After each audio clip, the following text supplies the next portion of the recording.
तो तस्वीरें इस वक्त आप देख रहे हैं जहां शिवम का पार्थिव शरीर उनके घर लाया गया है और उनसे मिलने के लिए, परिवार वालों को ढांढस बंधाने के लिए, इस दुख की घड़ी में उनके साथ खड़े होने के लिए उत्तर प्रदेश के मुख्यमंत्री योगी आदित्यनाथ कानपुर स्थित उनके घर पर मौजूद है। और वाकई में किसी भी परिवार के लिए इससे ज्यादा दुखद क्या होगा। एक हंसता खेलता परिवार जो कहीं अपनी खुशियों को दोगुना करने के लिए पहुंचा हो, जो कश्मीर की वादियों का लुत्फ उठाने के लिए पहुंचा हो, वो आतंकियों की गोली का शिकार हो जाए। ये तस्वीरें लगातार हम आपके सामने रख रहे हैं और इस वक्त खुद मेरी मौजूदगी यहां पर कश्मीर श्रीनगर के लाल चौक पर है और आप देख रहे हैं धीरे धीरे यहां पर भी लोग अपने जख्मों से उभरते हुए नजर आ रहे हैं। लेकिन जो इस परिवार को जख्म मिला है वो कभी ना भरने वाला जख्म है, लेकिन फिर भी मरहम का काम सरकार करने की कोशिश कर रही है, प्रशासन करने की कोशिश कर रहा है। ये तस्वीरें इस वक्त हम आपको दिखा रहे हैं जहां एक तरफ मुख्यमंत्री योगी आदित्यनाथ इनके परिवार वालों से मिलते हुए उन्हें ढांढस बंधाते हुए दिखाई दे रहा है।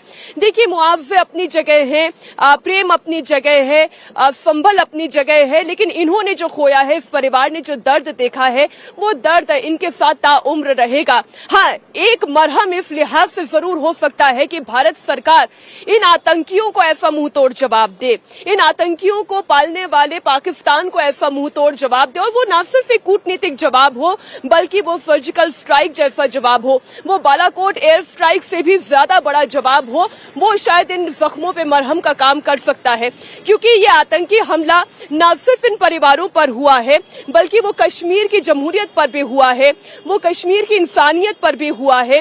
वो तमाम लोग जिनकी रोजी रोटी इस टूरिज्म से होती है, सोचिए जरा उन लोगों के लिए भी कितना बड़ा संकट खड़ा हो गया है, क्योंकि एक तरीके का डर का माहौल तो आता ही है। इस डर के माहौल से तभी निकला जा सकता है जब सरकार कोई कड़ा फैसला लेगी।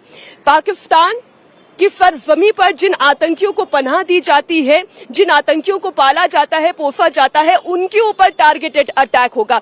ठीक वैसे ही टारगेटेड अटैक जैसे हिंदुस्तानियों पर हुआ है, यह कश्मीर की वादियों पर हुआ है। इस वक्त हर हिंदुस्तानी एक ही मांग कर रहा है, इन आंसुओं के आंखों से सूखने से पहले उन आतंकियों को उनकी कब्र तक पहुंचाना है। यही मांग इस वक्त हर हिंदुस्तानी कर रहा है। आप सोचिए जरा कितनी खुशी के साथ, कितनी अपनापन के साथ लोग यहाँ पर घूमने के लिए आते हैं। जिस तरीके का उत्साह लोगों के चेहरे पर होता है, अपनी पत्नी के साथ वो यहाँ पर आए थे, वो यहाँ की वादियों में घूम रहे थे, इसका लुत्फ उठा रहे थे।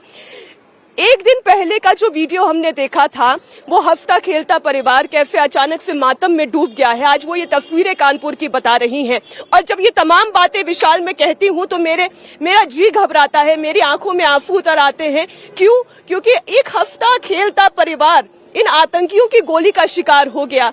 अब सरकारें चाहे कितनी ढांढस बंधा दें, ये दर्द तो तभी कम होगा जब आतंकियों को मुंहतोड़ जवाब मिलेगा।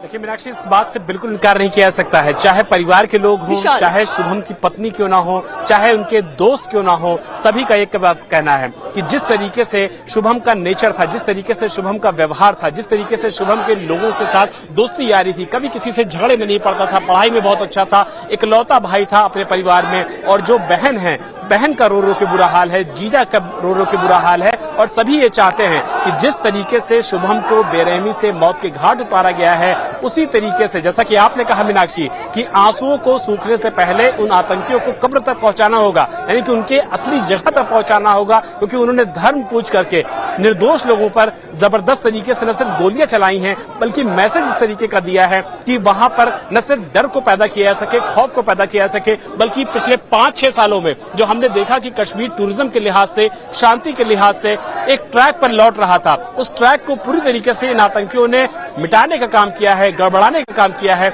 इसीलिए हर कोई ये चाहता है कि मौके पर जिस तरीके की स्थिति भारतीय सरकार ले रही है, जो फैसले भारतीय सरकार ले रही है, वो बिल्कुल चाहते हैं कि इसी तरीके के कड़े फैसले लिए जाएं और सर्जिकल स्ट्राइक हो, ताकि आतंकियों के कमरों में घुस करके, उनके बेडरूम्स में घुस करके, उनके कैंप्स में घुस करके सरकार उनको चिन्हित करे, उनको गोली मारे और उनको भी उन्हीं के अंजाम तक पहुंचाए। इसीलिए जब से मुख्यमंत्री योगी आदित्यनाथ यहाँ पर आए हैं मीनाक्षी, मैं आपको बता दूं, आधे घंटे का वक्त हो चुका है, लोग सिर्फ और सिर्फ पाकिस्तान मुर्दाबाद के नारे लगा रहे हैं।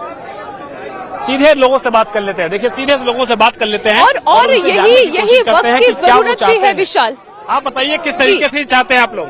हम यही चाहते हैं केंद्र सरकार से जल्दी पाकिस्तान के ऊपर एक हमला फिर से होना चाहिए, सर्जिकल स्ट्राइक जैसा, और जितना हमारा पीओके का हिस्सा है वो जल्द से जल्द वो ले लिया जाएगा, पूरा हिस्सा पीओके पर। जल्दी से जल्दी पाकिस्तान में हमला हो, हमारे भाई का बदला मिलना चाहिए तुरंत से तुरंत। भाई का बदला पूरा होना चाहिए। आप बोल रहे थे कि 28 लोगों की जान गई है, तो 28 आतंकियों को कम से कम मारना चाहिए। 2800 आतंकियों को मारा जाए, कम से कम 28 के बदले 2800 से बदला लिया जाए।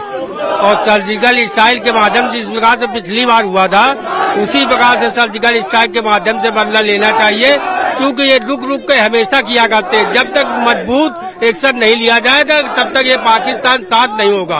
हमारा मजबूत एक्शन नहीं लिया जाएगा तब तक पाकिस्तान शांत नहीं होगा। देखिए युवा भी हमारे साथ हैं। आप लोग बताइए किस तरीके का एक्शन चाहते हैं, क्या बदला? पाकिस्तान हम चाहते हैं कि हमारी सरकार इसमें करारा जवाब दे और धार्मिक कट्टरता के ऊपर कठोर नकेल कसनी चाहिए सरकार को। इस तरह की चीजें भारत देश में बर्दाश्त नहीं की जाएंगी।